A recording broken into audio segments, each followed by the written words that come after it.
Bonjour à tous, chers élèves de 3e année niveau 1. Voici un exercice de probabilité que vous trouverez dans la série 3. Il s'agit de l'exercice 1 que nous allons faire ici maintenant. Il s'agit d'un exercice où on va prendre 3 cartes d'un jeu de 32 cartes. Et il faut donc comprendre ce que c'est qu'un jeu de cartes. Premièrement, que vous ayez 32, 52 ou un autre nombre, jeu de cartes, eh bien c'est toujours un jeu de cartes avec ces 4 familles. Donc vous avez 2 familles qui sont rouges et 2 familles qui sont noires. Donc 2 familles cœur et carreau pour les rouges, trèfle et pique pour les noirs. Donc ici, peu importe le nombre, vous aurez toujours ces 4 mêmes familles. Ce qu'il faut maintenant comprendre, c'est que donc, si on veut prendre des cartes, eh bien on peut s'amuser à les séparer, mais ici on veut 3 cartes rouges. Qu'est-ce qu'on a dans une famille? Ici, pour le moment, on n'a pas besoin de s'en préoccuper. Tout ce qu'on veut savoir, c'est qu'on veut des cartes rouges et on en veut 3. Donc, tout ce qui n'est pas du rouge, eh bien, c'est du noir. Donc, ici, je vous présente la carte où le symbole est le plus gros, c'est-à-dire l'as. Mais après, nous avons évidemment d'autres valeurs. Donc, on a le pique, le trèfle, le cœur et le carreau. Et nous, on veut maintenant prendre 3 cartes rouges. Comment est-ce que vous pourriez choisir 3 cartes rouges? Eh bien, du rouge, il y a le cœur et le carreau. Donc, tout ce qui n'est pas rouge, tout ce qui est noir, eh bien, c'est pas ce qu'on veut. Donc, ici, on va prendre notre paquet et on va le diviser par 2 pour savoir combien on a de cartes rouges. On a donc 2 paquets rouges, c'est-à-dire ensemble, on a 16 cartes. 16 cartes rouges et donc on aura aussi évidemment le restant du paquet, 16 cartes noires. 3 parmi 16. Donc on se rappelle qu'on a toujours 3 cartes parmi 32 à la base, c'est-à-dire que quand on va établir la formule cas favorable sur cas possible, vous aurez toujours au dénominateur le cas possible qui est une combinaison de 3 parmi 32. Donc 3 parmi 32 et on a 32 cartes. La moitié rouge, la moitié noire. Donc ici, 3 cartes rouges, ça veut dire qu'on va avoir au dénominateur notre combinaison de 3 parmi 32, mais au numérateur, eh bien, on va en prendre 3 parmi les 16 qui sont donc rouges. N'oubliez pas comment utiliser la calculatrice. Vous avez une touche combinaison et sinon, vous avez dans la table CRM la formule à utiliser. Ici, vous allez trouver une fraction simplifiée ou alors vous pouvez donner le résultat en pourcentage. Vous allez trouver donc un pourcentage de 11,29%. Maintenant, on veut une seule carte rouge. Vous essayez? Repartons de notre situation de départ. Si on dit une seule carte rouge, ça veut dire qu'on va prendre une carte rouge, mais on veut toujours 3 cartes. Donc, parmi mes cartes rouges, peu importe de quelle famille elles sont, j'en veux une. Et je veux 3 cartes, donc mes 2 autres cartes resteront donc noires. Peu importe si c'est carreau ou trèfle, je veux donc de ce paquet-là prendre 2 cartes.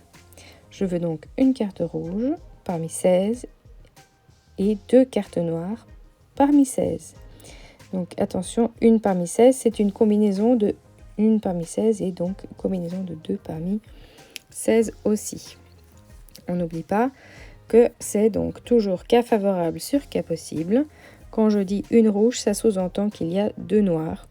Pour la rouge, eh bien, je vais la calculer avec une combinaison en prenant donc une carte parmi les 16 qui sont rouges. Et je veux en même temps, donc un fois, 2 cartes qui sont donc du tas noir.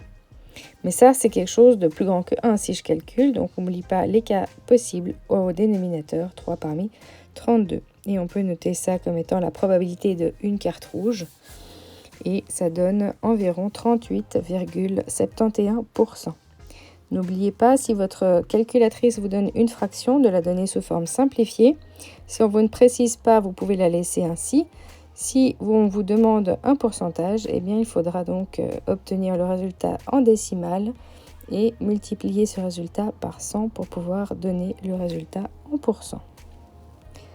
Donc ici, on obtient 12 sur 31.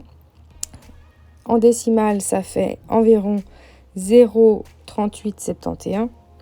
Et c'est ainsi que l'on va pouvoir maintenant passer en décalant la virgule de 2 crans en pourcent. À vous d'essayer avant de regarder la suite. Alors cette fois-ci, on veut le roi de carreau. Donc reprenons nos 4 familles, mais dans mes tas, je vais aller chercher dans celui de carreau le roi de carreau. Donc je veux mon roi de carreau. Si mon jeu est bien fait, je n'en ai qu'un seul. Dans chaque famille, on a quoi? On a donc un as, un roi, une dame, un valet, et puis ensuite les cartes de 10 jusqu'à 7. On avait dit qu'on avait donc uniquement 8 cartes par famille. Mais dans chaque famille, on a 7 dispositions. L'as, c'est la carte la plus haute. Ensuite, le roi est un peu moins fort, mais reste fort. Et donc, dans cet ordre de valeur, de l'as jusqu'au 7. Et peu importe si on est en carreau, cœur, pique ou encore dans la famille trèfle, on a toujours ces cartes-là. Si on a un paquet un peu plus grand, eh bien, on peut continuer à avoir des valeurs un peu plus petites que la dernière carte, c'est-à-dire qu'on pourrait avoir le 6, le 5, le 4 et jusqu'au 2.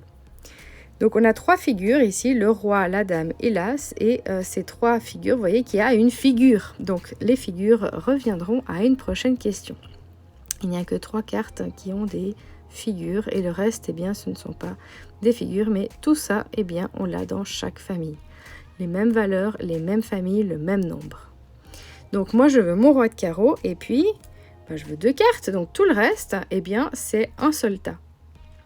Un seul tas, peu importe la couleur, la valeur, etc. Donc je veux mon roi de carreau et ensuite je veux 2 autres cartes. Donc j'ai une carte déjà et j'en veux 2 autres. Parmi combien qui reste? Eh bien peu importe ce que je vais piocher. Ici je veux 2 cartes en plus de mon roi de carreau. Donc ici, j'ai quoi? J'ai une possibilité de prendre mon roi de carreau. Et puis ensuite, je n'ai plus 2 parmi 32, mais 2 parmi, eh bien, j'ai enlevé mon roi de carreau. Donc il me reste 31 cartes pour piocher mes 2 autres cartes. Donc maintenant, on va écrire ça. Mon roi de carreau plus 2 cartes. Donc mon roi de carreau, j'ai une seule façon de le prendre. Et ensuite, combiné à ça, je veux donc multiplier 2 cartes parmi 31. 31 cartes qui restent dans mon paquet. Et donc, au dénominateur, eh bien, je garde toujours ma combinaison de 3 parmi 32. Donc, vous pouvez passer ici maintenant à la calculatrice pour obtenir le résultat. À vous de voir si vous le voulez en fraction ou en pourcent, c'est égal. Et ici, on obtient un résultat de 3 sur 32. N'acceptez pas simplement ce résultat, vraiment prenez la calculatrice et essayez. C'est trop bête de savoir la formule, mais pas de savoir le taper à la calculatrice. Prochaine question, avez-vous essayé avant qu'on en discute? Maintenant, je veux 2 trèfles et un cœur. Ici, j'ai donc la famille des trèfles, la famille des piques, cœurs et carreaux. Je ne veux que la famille des trèfles et des cœurs, ce qui veut dire que les 2 autres familles ne m'intéressent pas. Je les mets de côté. Je veux donc 2 trèfles et un cœur. Je prends 2 trèfles et un cœur. Comment est-ce que j'ai fait cette sélection? Eh bien, j'ai pris 2 trèfles parmi les 8 qu'il y a. Et j'ai pris combien? J'ai pris un cœur parmi les 8 qu'il y a. Donc, c'est tout. Maintenant, donc, on peut passer au calcul. Quand on dit qu'on veut 2 trèfles et un cœur, eh bien, on va prendre dans la catégorie donc des trèfles, les 2 cartes parmi, il y en a 8, on a dit, puisque c'était 32 divisé par 4, ça fait 8. Et un cœur, et il y en a 8, donc on en prend un. On est toujours avec 3 cartes parmi 32 sur notre situation. Situation suivante, on veut 2 valets et un pique. Alors, on va essayer de visualiser cette situation. 2 valets et un pique. Premièrement, je vais commencer par sortir mes valets. Je vois donc que j'ai un valet dans les trèfles, que j'ai un valet dans les cœurs, que j'ai un valet de carreau et j'ai un valet dans les piques. Comment est-ce qu'on va gérer cette situation? Donc, il va falloir voir comment séparer mon tas. J'ai donc des valets qui ne sont pas piques, j'ai des cartes qui ne sont ni valets ni piques, et puis j'ai ensuite des piques. Donc ici, j'ai plusieurs catégories de cartes. Donc si je veux prendre 2 valets et un pique, j'ai le choix de prendre le valet de pique ou pas. Alors prenons par exemple le cas où je ne prends pas d'abord 2 valets de pique. Je prends donc 2 valets qui ne sont pas des piques Et donc, je dois prendre encore un pic. Donc, un parmi. Donc, ici, je ne veux pas le valet de pique. Donc, ici, ça va compter comme étant plus que 7 cartes. Mais si je prends donc pas mon valet de pique, j'ai 2 valets parmi 3, puisque je n'ai pas le valet de pique. Et dans les piques, j'en ai que 7. Donc, maintenant, je vais enlever mon valet de pique de catégorie des valets ou des piques. Donc 2 valets de pique, 2 valets et un pique, mais pas le valet de pique. Si je prends le valet de pique, il compte comme valet et il compte comme pique. Je n'ai plus besoin de prendre mes piques, je dois prendre un valet puisque j'en ai déjà un, mais je n'ai que 2 cartes, donc il faudra une 3e carte. Je vais prendre dans le tas qui reste, dans ce tas où je n'ai ni valet ni pique. Donc j'ai enlevé mes 8 piques et mes 3 valets qui ne sont pas piques. Donc, dans mon tas de cartes, ici, ils sont 21. Donc, ici, j'ai donc enlevé mes piques du total. Donc, il y avait ici 7 piques. Et là-bas dedans, j'ai donc 21 cartes. Donc, je prends une carte par 21 piques, par 21 cartes. Remettons au propre ce qui se passe à la question E. 2 valets et un pique. Donc 2 valets et un pique, ça peut conduire à 2 situations. Les 2 situations, c'est des ou.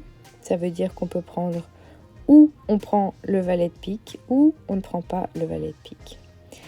Ce qui veut dire qu'il faudra additionner 2 cas de figure. Donc premièrement, mes 2 valets et un pique, je vais prendre le cas où je prends le valet de pique. Si je prends le valet de pique, après, je n'ai plus à prendre 2 valets et un pique, mais j'ai déjà un des valets. Je prends un autre valet et puis une autre carte. Mais ça, c'est donc un cas de figure. Et il faudra que j'additionne l'autre situation. La situation où je vais prendre donc 2 valets qui ne contiennent pas le valet de pique. Donc, calculer la probabilité d'avoir 2 valets, pas pique. Pas qu'un, mais 2 cette fois-ci. Et si je n'ai pas de pique dans les valets, il faudrait que je prenne un pique à côté. Donc, premièrement, je vais regarder mes cartes. Mon valet de pique, combien est-ce que j'ai de possibilités de le choisir? Mon valet de pique, j'en ai qu'un seul. Ensuite, un valet, je dois en prendre un parmi 3. Puis, des cartes restantes, eh bien, j'en ai qui ne soient ni valet ni pique. Eh bien, j'en ai combien? J'ai enlevé donc mon valet de pique, j'ai enlevé les valets, j'ai donc plus que 21 cartes qui ne sont ni valets ni pique. Donc, une combinaison de 1 parmi 21. La deuxième situation, je veux 2 valets qui ne sont pas des piques, donc 2 valets parmi combien qui ne sont pas piques? Il y en a 3, donc 1 parmi 3. Et puis, je veux encore une carte de pique. Combien est-ce que j'ai de cartes de pique? Eh bien, j'en ai une parmi 7. Donc, on n'oublie pas les 3 cartes à piocher sur les 32 pour les cas possibles. Et si on passe à la calculatrice, on a 1,7%. Pour la prochaine situation, on va prendre que des figures, sachant que l'on a la dame de cœur. Sachant que est une expression bien particulière. Les figures, je vous ai déjà dit, ce sont uniquement les cartes où il y a un dessin d'une figure, donc une dame, un roi ou un valet. Et ce, peu importe dans quelle famille. Donc toutes les autres cartes n'ont pas de figure, n'ont pas de personnage. Donc toutes les autres cartes, ce ne sont pas des figures. Maintenant, eh bien, je vais regarder, donc ce tas-là, je ne m'en occupe plus, que les figures, j'en ai combien? Eh bien, j'en ai donc 3 par famille, j'ai 4 familles, j'ai donc 12 cartes de figures. Mon sachant que, c'est que je sais que j'ai ma dame de cœur dans la main. Donc, si j'ai ma dame de cœur dans la main, les cas favorables, eh bien, ça va revenir à prendre les 2 autres cartes parmi ces 11 restantes, puisque la dame de cœur, c'est une figure. Donc, ici, je n'ai plus 12 cartes, puisque j'ai enlevé ma dame de cœur. Donc, ici, je n'ai plus que 11 cartes si j'enlève la dame de cœur. Donc ici, je vais prendre donc toujours 3 cartes, mais je veux savoir si j'ai la dame de cœur avec mes 3 cartes combien j'ai de probabilité d'avoir cette main-là. Donc, je peux prendre par exemple 2 cartes comme ça avec ma dame. Donc ici, j'ai 2 cartes parmi les 11 et la dame de cœur. Ça, ce seront mes cas favorables. Donc, il ne faut pas oublier qu'il y aura toujours mes cas possibles au dénominateur. Mais ici, je sais que j'ai ma dame de cœur. Ce qui veut dire que si je sais que j'ai ma dame de cœur, eh bien, ce n'est pas parmi les figures que j'ai mes cas possibles quand je prends 3 cartes. Mes cas possibles, je les prends toujours dans mon tas en général. Mais je sais juste que j'ai ma dame de cœur. Donc en réalité, au lieu de prendre une carte parmi seulement donc 12 ou 11, eh bien je vais prendre ma dame de cœur et au dénominateur, je dois prendre tout mon paquet de cartes. Donc c'est-à-dire et les figures et pas les figures. Donc là, j'ai 31 cartes. Donc mes cas possibles, ça veut dire 2 cartes en plus de ma dame de cœur.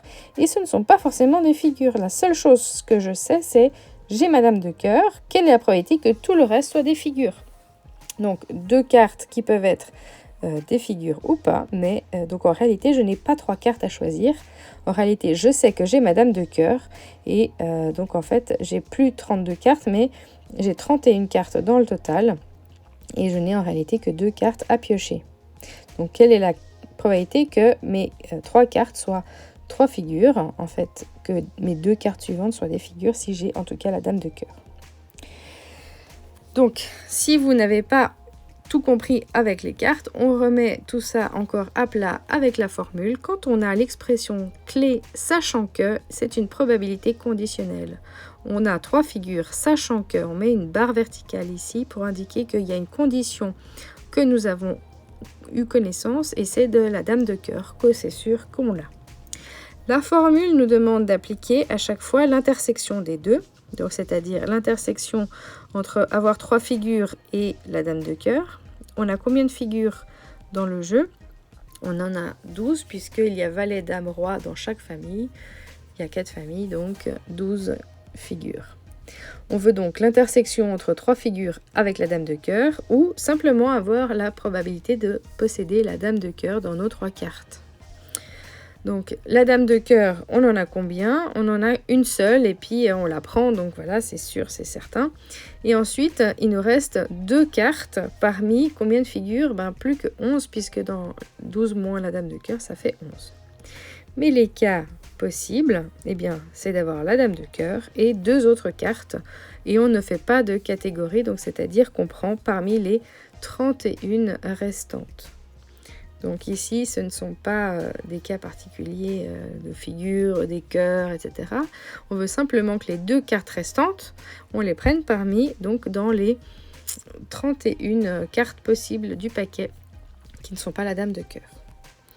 Et voilà, il suffit maintenant de passer à la calculatrice pour trouver le résultat de cette dernière question. Donc ici, c'est 1 de 1, c'est une combinaison de 1 parmi 1. Ça, on n'a pas besoin de le taper puisque ça vaut 1. Donc il faut uniquement taper la combinaison de 2 parmi 11 divisé par la combinaison de 2 parmi 31. Et en pourcentage, ça vous donnera 11,8%. Dans les séries que vous trouvez sur pinkmath.ch, vous avez aussi les corrigés. Donc n'hésitez pas à aller voir si vous avez besoin d'exercices. Belle révision à tous!